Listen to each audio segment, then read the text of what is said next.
Hello everyone, welcome to my channel. तो इस video में हम लोग सीखेंगे कि how to develop a trading plan. हमें एक ट्रेडिंग प्लान कैसे डेवलप करना चाहिए हमारे ट्रेडिंग जर्नी के लिए। तो मैं 5 पॉइंट्स यहाँ ब्रीफली एक्सप्लेन करूँगा। तो first point is strategy. Strategy कैसे इंपॉर्टेंट है हमारे ट्रेडिंग प्लान के लिए।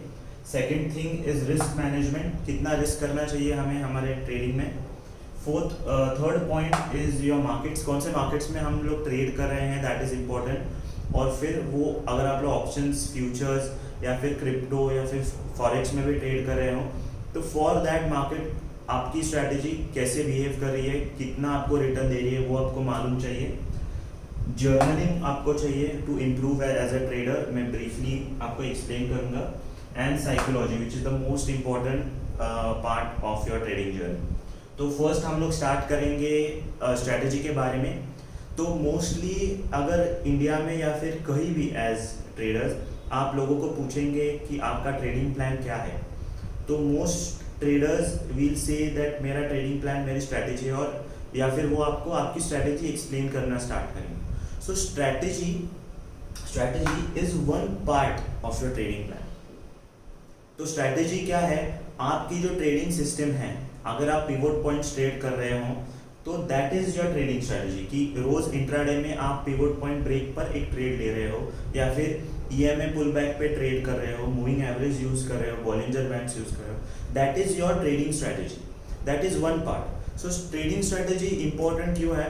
ट्रेडिंग स्ट्रैटेजी इंपॉर्टेंट क्योंकि आपके पास एक सिस्टम है, उस सिस्टम को आप यूज करके आपको मालूम है कि आप एक बड़े पैमाने पे या फिर एक बड़े टाइम स्पैन में आप लोग एक विनिंग ट्रेडर बन सकते हो। सो ट्रेडिंग स्ट्रैटेजी के लिए हमारे पास कौन से इंपॉर्टेंट पॉइंट्स चाहिए वो मैं आपको बताता हूँ। ट्रेडिंग स्ट्रैटेजी में फर्स्ट थिंग, आपको आपका विनिंग परसेंटेज मालूम चाहिए। This is the first important thing जो आपको आपके ट्रेडिंग स्ट्रैटेजी के बारे में मालूम चाहिए। सो विनिंग परसेंटेज इज मोस्टली 50% के ऊपर है तो that will be very good. 60%, 70% है तो वो भी अच्छा है। सेकेंड थिंग आपको चाहिए आपके स्ट्रैटेजी में, that is your risk to reward ratio. आपका रिस्क टू रिवॉर्ड रेशो कितना है वो आपको मालूम चाहिए आपके स्ट्रैटेजी के लिए। ये सब मालूम करने के लिए आपको आपकी स्ट्रैटेजी बैक टेस्ट करनी पड़ेगी। तो बैक टेस्ट करने के लिए आप ट्रेडिंग व्यू का सॉफ्टवेयर यूज कर सकते हैं, जहाँ पे एक रिप्ले का ऑप्शन रहता है, जहाँ आप लोग जो आपका चार्ट है वो थोड़ा सा पीछे ले जाके आप लाइव जैसे आप लोग आपका जो ट्रेडिंग स्ट्रैटेजी है वो आप बैक टेस्ट कर सकते हो। तो अगर आपको चाहिए मैं उसमें एक वीडियो बनाऊं तो कमेंट सेक्शन में आप लोग डाल सकते हैं, तो मैं बताऊंगा कि कैसे बैक टेस्ट किया जाती है कोई भी स्ट्रैटेजी यूजिंग ट्रेडिंग।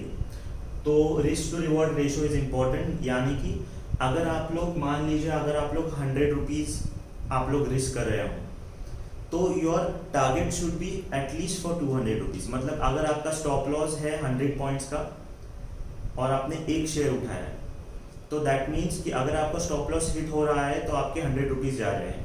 सो अगर आपका स्टॉप लॉस 100 पॉइंट्स का है, आपने एक शेयर उठाया, तो आपका जो टारगेट चाहिए for that particular trade should be at least 200। यानी कि जब आप लोग ट्रेड कर रहे हो तो अगर आपका लॉस हुआ तो 100 का होगा, अगर आपका विनिंग ट्रेड हुआ तो आपका 200 रुपीज़ का प्रॉफिट होगा। So that is risk to reward ratio. It should be at least, ये रिस्क है, it should be at least 1:2 for your trading strategy. So that is one. Another thing that is important for your trading strategy is next thing, हम लोग नीचे आएंगे, अभी हम लोग explain करेंगे कि रिस्क मैनेजमेंट कितना इंपॉर्टेंट है। So these are the two most important thing आपके स्ट्रैटेजी के लिए जो आपको मालूम चाहिए। और आपके पास one more thing, आपके पास बैक टेस्टेड डेटा चाहिए आपके स्ट्रैटेजी के लिए। आपकी जो स्ट्रैटेजी है उसका आपके पास बैक टेस्टेड डेटा चाहिए आपके ट्रेडिंग प्लान में। वो strategy at least for me should be tested at least for 1 or 2 years, should be at least be tested for 1 or 2 years। तो ये 3 पार्ट्स हैं, ये एटलीस्ट आपके स्ट्रैटेजी में चाहिए आपके ट्रेडिंग प्लान में। तो ये एक पार्ट हो गया आपके ट्रेडिंग प्लान का। नेक्स्ट पार्ट में हम लोग जाएंगे, that is risk management. So this is also very important part. ये पार्ट है जहाँ मोस्ट ऑफ द ट्रेडर्स पीछे रह जाते हैं और वो प्रॉफिटेबल नहीं हो पाते because of risk management. I have seen traders जो एक ट्रेड में अपना 10 to 15 या फिर 20% भी रिस्क करते हैं पर ट्रेड, इफ 5 ट्रेड लॉस आती हैं तो उनका अकाउंट पूरा ब्लो हो जाता है। सो that is the main reason कि रिस्क मैनेजमेंट बहुत इंपॉर्टेंट है, आपको रिस्क मैनेजमेंट पे फोकस करना चाहिए। तो रिस्क मैनेजमेंट क्या है? जनरली अगर आप कोई भी ट्रेड ले रहे हो तो मोस्ट प्रॉब्ली आपको मालूम चाहिए कि what percentage of your total capital आप रिस्क कर रहे हो for that particular trade. So my risk management मैं आपको एक्सप्लेन करता हूँ, मतलब आपको समझ में आएगा। My risk management is I risk 2% of my total capital in one trade. 2% of capital in one trade. यानी कि अगर मेरा कैपिटल, मान लीजिए अगर मेरा कैपिटल 1 लाख का है तो मैं कितना रिस्क करूंगा? मैं रिस्क करूंगा 2000 rupees per trade, not more than that. So this is your risk management. It should be maximum, it should be 3%. So it should be between 1 or 3%. This should be most probably ideal risk management for per trade. आपको ये मालूम होना चाहिए। So risk management ये आपके trading plan में चाहिए। तो आप कैसे बना सकते हैं? आप एक PDF बना सकते हैं जहां आपका ट्रेडिंग प्लान का मैं आपके साथ एक शेयर करूंगा। I will share one trading plan that I had 2 or 3 years ago. तो वो आपको ट्रेडिंग प्लान देख के आपको समझ में आएगा कि एग्जैक्टली ये सारे कंपोनेंट्स एक साथ कैसे मिला के आप लोग एक ट्रेडिंग प्लान बना सकते। तो this comes second after the strategy. उसके बाद मार्केट्स। सो मार्केट्स बेसिकली ये मैंने क्यों रखा है, क्योंकि आई हैव सीन कि बहुत सारे ट्रेडर्स फ्यूचर्स में, ऑप्शंस में या फिर फॉरेक्स में सेम स्ट्रैटेजी के साथ ट्रेड करते हैं ज़रूर, पर वो स्ट्रैटेजी हर मार्केट में सेम तरीके से वर्क नहीं करती। So what they are expecting for their futures trade and what they are expecting of their options trade is totally different. तो आपको मालूम होना चाहिए कि अगर आप लोग ऑप्शंस में ट्रेड कर रहे हो तो ऑप्शंस में आपकी ट्रेडिंग स्ट्रैटेजी कैसे वर्क करती है, कितना वर्क करती है, आपके पास बैक टेस्टेड डेटा चाहिए उसके लिए। अनदर थिंग, अगर आप लोग फ्यूचर्स में ट्रेड कर रहे हो तो फ्यूचर्स के लिए आपको मालूम चाहिए कि आपकी कितनी स्ट्रैटेजी कैसे वर्क कर रही है, क्या रिस्क टू रिवॉर्ड रेशियो है, कितना विनिंग परसेंटेज है, कितने ट्रेड्स ले रहे हैं आप पर मंथ, वो आपको सब एग्जैक्टली मालूम चाहिए। So this is very important. Markets, कौन से मार्केट्स में आप लोग ट्रेड कर रहे हैं वो भी आपके ट्रेडिंग प्लान में चाहिए। अगर आप एक ऑप्शन ट्रेडर्स हैं तो आपके ट्रेडिंग प्लान में रहेगा कि आई ट्रेड ऑप्शंस, ऑप्शन मार्केट्स में मेरी स्ट्रैटेजी इतना चलती है। That is why it is very important कि आपको मालूम होना चाहिए कौन से मार्केट्स में आप लोग कैसे ट्रेड कर रहे हैं। अनदर थिंग, फोर्थ पॉइंट हमारा है जर्नलिंग। सो जर्नलिंग क्यों इंपॉर्टेंट है? सी, आपको अगर इंप्रूव होना है किसी भी एरिया में लाइफ के, तो आपके पास पिछला डेटा चाहिए कि आपने क्या मिस्टेक्स की है लाइफ में, तो वो मिस्टेक्स फिर से अगर आपको रिपीट नहीं करनी, उसके लिए आपको मालूम होना तो चाहिए कि मैंने क्या मिस्टेक्स किए हैं। तो वो हमको मालूम कैसे चलेगा इन ट्रेडिंग? हमको मालूम पड़ेगा जब हम लोग जर्नलिंग करेंगे हमारे ट्रेड्स। तो समझो लास्ट मंथ मैंने ट्रेड्स लिए और मैंने जर्नल किए, तो मंथ के एंड में मैं मेरे फिर से ट्रेड्स देखता हूँ, मैं नोट करता हूँ कि मैंने क्या मिस्टेक्स किए हैं उस मंथ में।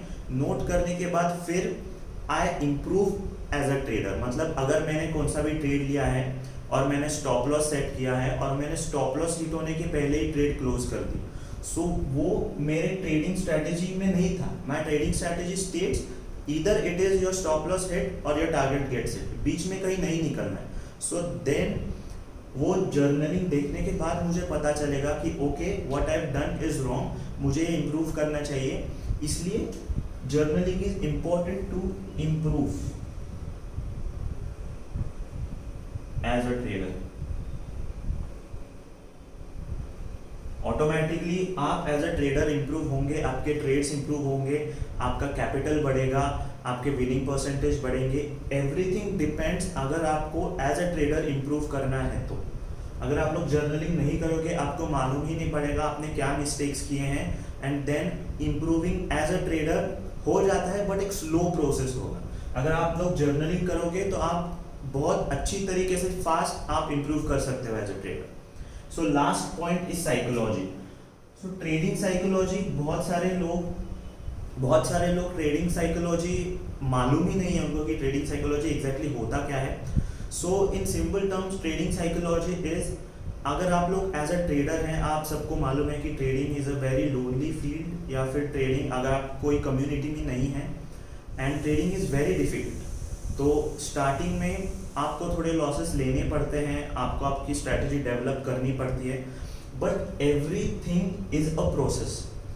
Losing, winning, everything is a process. अगर आप लोग 1-2 साल ट्रेडर हैं, 1-2 साल आप लोग ट्रेड कर रहे हैं, आप शायद लॉसेस बना रहे हैं, but you don't know you are improving as a trader. तो वो इम्प्रूवमेंट आता है अगर आपको मालूम है कि ट्रेडिंग साइकोलॉजी कैसे वर्क करता है, तो देन आपको मालूम पड़ेगा कि ओके ये मेरे प्रोसेसेस हैं, ये प्रोसेसेस फॉलो करके I am improving as a trader. You see, this is the psychology of a trader, this should be the psychology of a trader. That is the reason कि अगर आप कौन सी भी एक स्ट्रैटेजी, मान लीजिए आप लोग कौन सी भी स्ट्रैटेजी ट्रेड कर रहे हो, imagine that strategy works 6 out of 10 times. तो अगर 6 out of 10 टाइम्स आपने 2 years का डेटा बैक टेस्ट किया है, 6 out of 10 टाइम्स आप विनर हैं, बट हर स्ट्रैटेजी में एक पॉइंट आता है जब वो स्ट्रैटेजी एक लूजिंग स्ट्रीक में जाती है।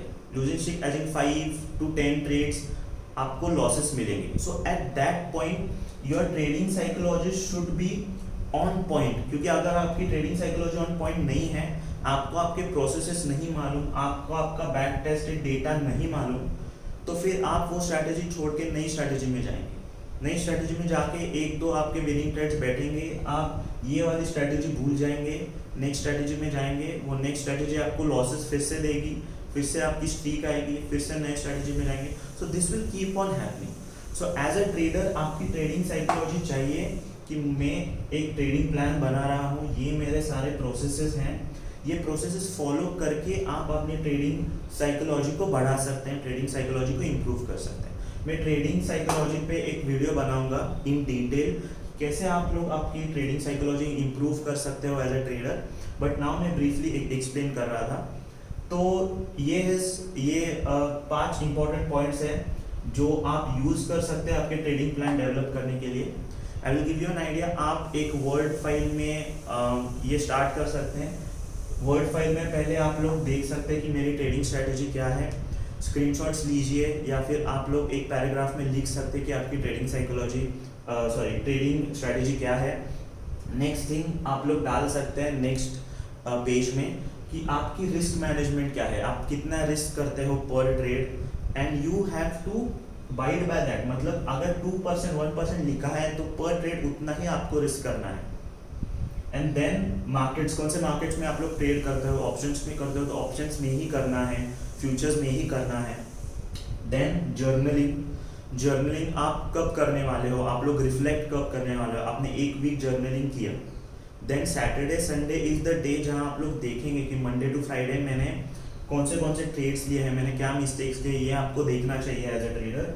And last thing is trading psychology. Trading psychology एक बहुत बड़ा कंसेप्ट है, बट आपको इस वीडियो में मैं एक्सप्लेन करूँ। ट्रेडिंग साइकोलॉजी मीन्स, इस पार्ट में in trading plan means following your processes. तो ये सब प्रोसेस है, ये आपको फॉलो करना है। तो ट्रेडिंग साइकोलॉजी में आप लोग लिख सकते हैं कि ये प्रोसेसेस हैं, ये मुझे फॉलो करने चाहिए। तो one of the most important thing जो ट्रेडर्स अभी करते हैं, जो मैं पर्सनली करता हूँ, is meditation. Meditation helps you to be calm. तो अगर आप सुबह मेडिटेशन करते हो तो आप ऑब्जर्व कर सकते हो कि आप पूरे दिन बहुत काम रहते हो और आपकी ट्रेडिंग भी बहुत अच्छी रहती है। सो ये सारे प्रोसेसेस हैं जो आप यूज़ कर सकते हैं, तो वो आप लोग लिख सकते हैं आपके ट्रेडिंग साइकोलॉजी के एरिया में। मैं और एक वीडियो भी बनाऊंगा जहां मैं डिटेल एक्सप्लेन करूंगा आपको ट्रेडिंग साइकोलॉजी होता क्या है। तो ये थे 5 इंपॉर्टेंट पॉइंट्स। आई होप आपको वीडियो पसंद आया। वीडियो पसंद आया होगा तो लाइक कीजिए वीडियो को, चैनल को सब्सक्राइब कीजिए, and I will see you guys in the next video. Thank you so much.